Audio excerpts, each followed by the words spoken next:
சிவபெருமானே அம்மா என்று கூப்பிட்ட ஒரு தாயாரின் கதையை பற்றி தான் பார்க்க போகிறோம்.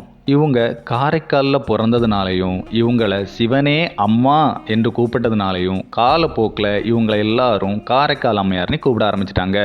இவங்களுடைய உண்மையான பேர் என்னென்னா புனிதவதி. இவங்க பேரில் மட்டும் புனிதவதி இல்லை, அழகுலையும் குணத்துலையும் மற்றவங்களுக்கு உதவுறதுலையுமே புனிதவதியாக இருந்தாங்க. இவங்க சின்ன வயசில் இருந்தே சிவன் மேலே அதிகமாக பக்தி கொண்டிருந்தாங்க. அதனாலேயே சிவன் கோயில்களுக்கு தொண்டு செய்கிறது, சிவனடியார்களுக்கு சேவை செய்கிறது, சிவன் பாடல்களை பாடுறது அப்படின்னே அவங்க முழு நேரத்தையும் சிறு வயதிலிருந்தே சிவன் மேலேயே செலுத்திட்டு இருந்தாங்க. காலங்கள் உருண்டோடி வந்துட்டே இருந்து அவங்களும் திருமண வயதை எட்டினாங்க. இவங்களுக்கு பரமதத்தன் அப்படிங்கிற ஒரு வணிகரை கல்யாணம் பண்ணி வச்சாங்க. கல்யாணம் பண்ணி வச்ச பரமதத்தன் மிகப்பெரிய செல்வந்தன். அவனுக்கு நிறைய தோட்டம் துறவுகள்லாம் இருந்தது. அது மட்டும் இல்லைங்க, எப்போவுமே புனிதவதி கையால் தான் அவர் சாப்பிட்றத வழக்கமாக வச்சுருந்தார். ஒரு நாள் 2 மாம்பழத்தை அவங்களுடைய வீட்டு தொழிலாளிகிட்ட கொடுத்து இதை புனிதவதிகிட்ட கொடுத்துரு அப்படின்னு சொல்லி அனுப்புனார். புனிதவதிகிட்டையும் அந்த தொழிலாளி 2 மாம்பழங்களை கொண்டு கொடுத்தாரு. அந்த 2 மாம்பழத்தையும் வாங்கி புனிதவதி அவங்களுடைய வீட்டில் வச்சுருந்தாங்க. அந்த சமயம் ஒரு சிவன் அடியார் வந்து, அம்மா பசிக்குது, யாசகம் தாங்க அப்படின்னு சொல்லி கேட்டாங்க. ஒரு மாம்பழத்தை எடுத்து சிவனடியாருக்கு கொடுத்துட்டாங்க. அப்புறம் மதியம் பரமதத்தன் வீட்டுக்கு சாப்பிட வந்தான். அந்த சமயத்தில் சாப்பிட்ட பிறகு ஒரு மாம்பழம் எடுத்துத்தா அப்படின்னு சொல்லி புனிதவதிகிட்ட கேட்டான். புனிதவதியும் ஒரு மாம்பழத்தை எடுத்து கொடுத்தாங்க. அந்த மாம்பழத்தை சாப்பிட்டுட்டு, மாம்பழம் ரொம்ப சுவையாக இருக்குது, இன்னொரு மாம்பழம் எங்கே, அந்த மாம்பழத்தையும் எடுத்துகிட்டு வா அப்படின்னு சொல்லி புனிதவதிகிட்ட சொன்னாங்க. பதறி போன புனிதவதி, சிவபெருமானே நான் என்ன செய்வேன், என்னுடைய கணவர் கேட்குறாரே, இன்னொரு மாம்பழத்துக்கு நான் எங்கே போவேன், அதை நான் சிவனடியாருக்கு கொடுத்துட்டேனே, என்னை நீ தான் காப்பாற்றணும் அப்படின்னு சிவன்கிட்ட வேண்டி நிற்கிறாங்க. அந்த சமயம் அவங்களுடைய கையில் ஒரு மாம்பழம் தோன்றிச்சு. அதை எடுத்து பரமதத்தன்கிட்ட கொடுக்குறாங்க. பரமதத்தன் அந்த மாம்பழத்தை சாப்பிட்றான். ஆனால் அந்த மாம்பழம் இந்த உலகத்தில் இல்லை, எங்கேயுமே கிடைக்காத ஒரு அளவுக்கு அதிகமான டேஸ்ட்டில் இருந்துச்சு. அதனால் இந்த மாம்பழம் இங்கே உள்ளதில்லை, இது நீ உண்மையை சொல்லு அப்படின்னு சொல்லி புனிதவதிகிட்ட கேட்குறாங்க.